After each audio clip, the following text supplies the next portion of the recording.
Shalom à tous, nous nous retrouvons une fois de plus dans la série de nos cours concernant la délivrance d'Israël. Et aujourd'hui nous allons utiliser un texte du Rav Charlap Zatzal concernant la Géoula.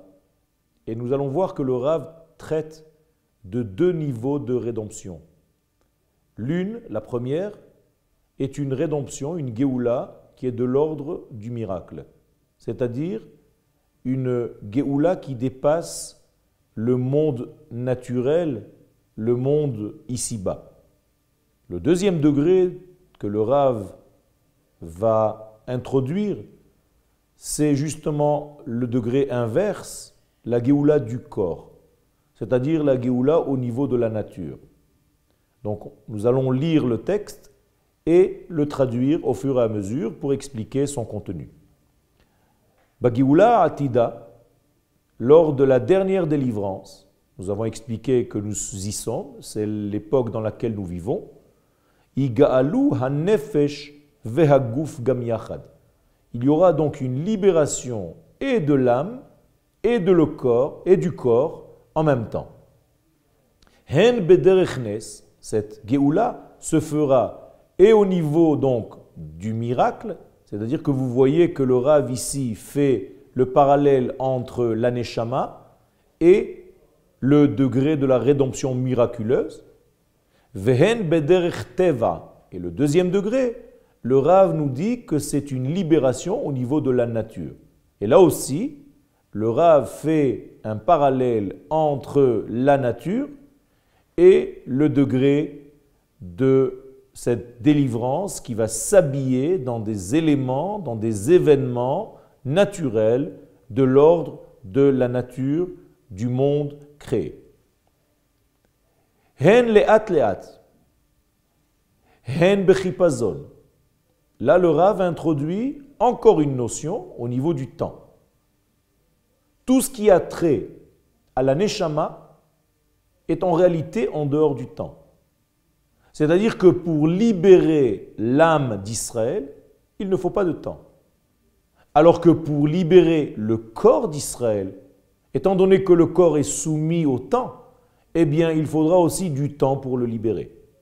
Donc nous avons ici une différence entre la Géoula de la Neshama qui, elle, ne s'habille pas dans les notions de temps, car la notion de temps n'existe pas à ce niveau-là, et un deuxième degré de délivrance, un deuxième degré de rédemption, la rédemption du corps. Et étant donné que le corps, lui, est soumis à l'ordre naturel, eh bien, il est soumis aussi au degré de la nature, c'est-à-dire le temps. Donc nous avons une Géoula qui se fera rapidement et une Géoula qui se fera petit à petit. Hanefesh benes ou bechipazon, donc ce que je viens de vous dire, le Rav le dit dans son texte, l'âme sera libérée très rapidement, ce que nous avons vu comme terme chipazon à la sortie d'Égypte, sous-entendu que la sortie d'Égypte était la libération de la neshama d'Israël, de l'âme d'Israël. À partir de cela, l'âme est déjà sauvée, et donc ce chipazon, cette rapidité, est en réalité une rapidité qui a trait au degré de la neshama. Et donc lorsque la neshama d'Israël a été sauvée lors de la sortie d'Égypte, cela s'est fait avec le terme que la Torah choisit volontairement, bechipazon. Chipazon qui veut dire très rapidement. Alors que, vehaguf, le degré du corps, le degré corporel, beteva ou le'at, le'at. Le corps va être, lui, libéré doucement, avec étape par étape. Le Rav fait allusion ici au Talmud de Jérusalem, dans le traité de Brachot, au premier chapitre, qui dit que la rédemption d'Israël ressemble au lever du jour, de la même manière que le lever du jour ne se fait pas d'une seule traite, mais qu'il y a un processus qui va en augmentant, que la lumière se dévoile petit à petit, eh bien, kach geulatam shel Israël kim'a kim'a. De la même manière, la rédemption d'Israël se fera petit à petit, c'est-à-dire pas à pas, étape par étape. Pourquoi? Eh bien, nous comprenons ici que le Rav nous explique que la rédemption d'aujourd'hui n'est plus la même rédemption que la sortie d'Égypte. Car si la sortie d'Égypte a sauvé nos âmes, eh bien tous les autres exils et toutes les sorties des exils sont en réalité pour libérer le corps de la nation d'Israël. Donc la libération de l'âme s'est faite bechipazon, et là j'utiliserai un jeu de mots en hébreu, alors que les autres geoulot vont être bechilazon. Chilazon veut dire un animal qui marche petit à petit, de la même manière que l'escargot avance très lentement, eh bien la Géoula du corps se fera lentement. Elle ne se fera pas de la même manière que lors de la sortie d'Égypte, où le chipazon était la clé. Aujourd'hui, nous sommes dans un processus lent qui prend le temps et qui s'habille dans les événements géopolitiques, les événements naturels du monde, dans tout ce qui nous entoure, dans tout ce qui a trait à cette génération. Le Rav donc nous explique essentiellement la sortie d'Égypte était la libération de la Neshama. C'est pour cette raison-là que tout ce que nous faisons à Pessah, c'est au niveau de la rapidité pour essayer de faire comprendre que cette libération a été rapide parce qu'elle touchait le niveau de la Neshama. Comme dit le verset, tu es sorti du pays d'Égypte en toute vitesse, dans Devarim au chapitre 16. Ou mitzad hagouf, par contre, au niveau du corps, Nish'ar Am Israël betzivyono hagaluti. Le peuple d'Israël n'a pas encore été libéré corporellement. Ça veut dire que le niveau du corps est encore dans un état d'exil. Bien entendu, c'est un exil qui n'est pas un exil total, mais il y a des valeurs, il y a des niveaux d'exil et le corps n'a pas été libéré totalement. Les fached mikol davar, et c'est pour ça que nous avons encore des peurs, car la peur ne vient pas de la neshama, elle vient toujours du côté du corps. Et lorsque je laisse le corps monter au-dessus de la neshama, eh bien, je ressens cette notion de peur. Alors que c'est l'inverse qui devrait se faire voir lorsque la neshama, c'est elle qui domine le corps. Donc la peur, c'est une peur qui vient du côté corporel. Shenish'ar Am Israël betzivyono hagaluti velachashok velachazor el hagalut. Et à cause de cette notion d'exil au niveau du corps, nous avons encore une tendance à languir l'exil. C'est-à-dire que le peuple d'Israël, j'allais dire plutôt ses détails, certains membres du peuple d'Israël languissent encore malheureusement l'exil. Pourquoi? Parce que justement le corps n'a pas été encore libéré totalement. Nitenarosh venashuva mitzrayma, c'est un terme qui revient dans la Torah, même dans Bamidbar 14.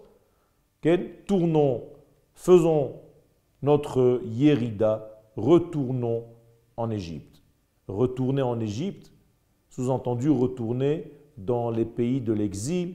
Pourquoi? Parce que le corps a langui quelque chose qui est de l'ordre de l'exil, parce qu'il n'a pas encore goûté totalement à la rédemption.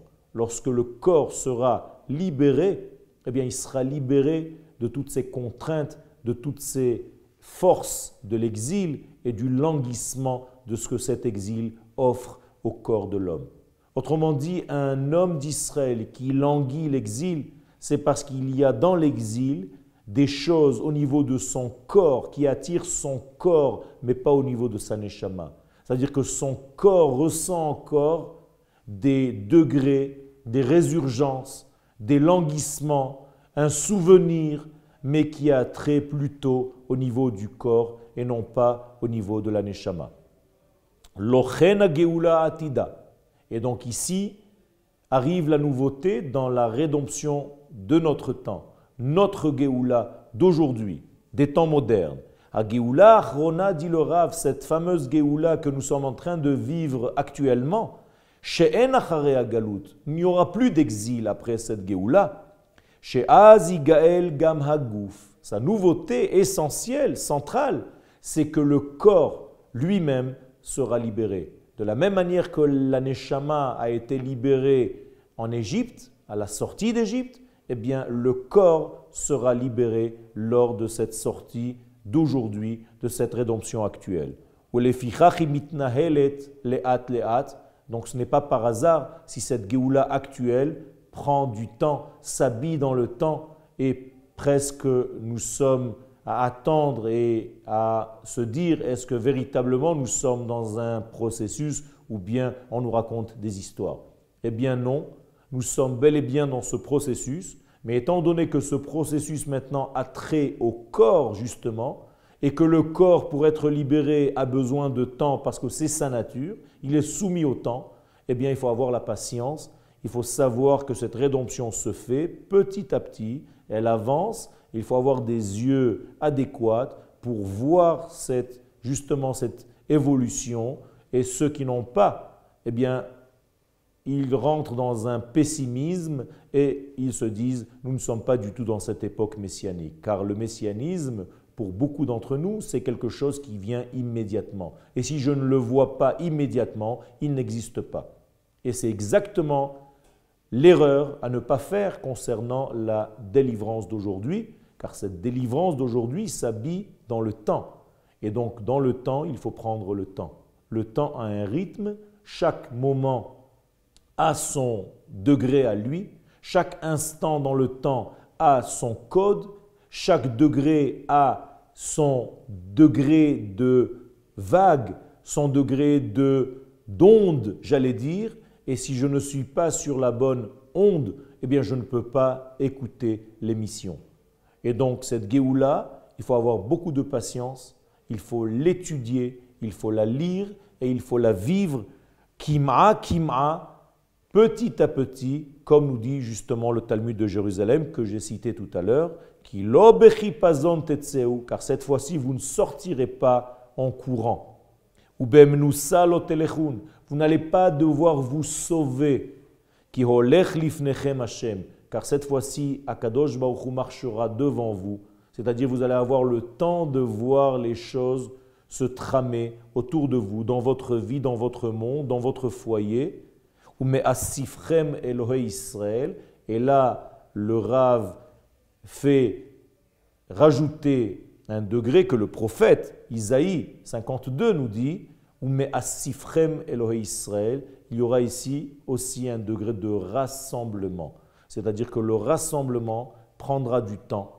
Ce rassemblement des exilés prendra du temps, s'habillera dans la notion de temps. Et donc, ce sera une Géoula, une rédemption qui va se faire petit à petit, pas à pas. Et il faudra avoir la vision de chacun de ces instants de Géoula et non pas attendre seulement une date, mais savoir profiter de chaque instant, de chaque pas dans ce grand chemin de Géoula actuel.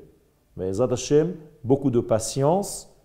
Nous sommes impatients de voir cette grande lumière, mais il faut l'entrevoir dans chaque étape qui est en train de se faire devant nous, car nous sommes déjà en train de vivre les derniers instants de l'histoire, et il ne faut juste ne pas tomber dans l'erreur de ne pas voir cette belle image qui se trame devant nous, mais pour arriver à avoir cela, il faut avoir une image complète et non pas seulement des détails.